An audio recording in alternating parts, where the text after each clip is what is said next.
कुर्ला पश्चिमचा हा परिसर खरं तर आहे आणि या कुर्ला पश्चिमच्या परिसरामध्ये संपूर्ण वस्त्यांमध्ये पाणी भरल्याचं आपल्याला पाहायला मिळतंय।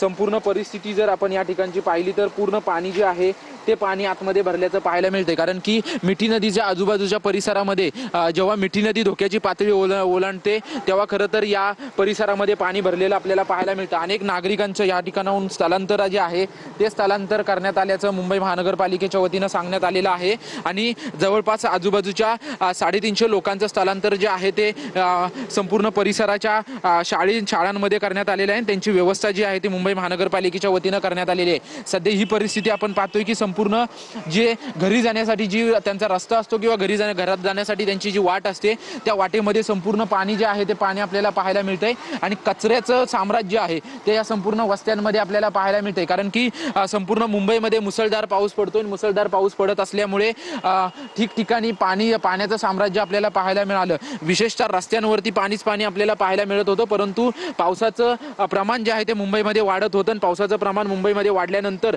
मिठी नदीने धोक्याची पातळी ओलांडली आणि धोक्याची पातळी ओलांडल्यानंतर संपूर्ण क्रांतीनगर परिसर असेल अथवा पाईपलाईन रोड जो कुर्ल्याचा पाईपलाईन रोड आहे या संपूर्ण पाईपलाईन रोडमध्ये मोठ्या प्रमाणात पाणी साचलेलं आपल्याला पाहायला मिळतंय।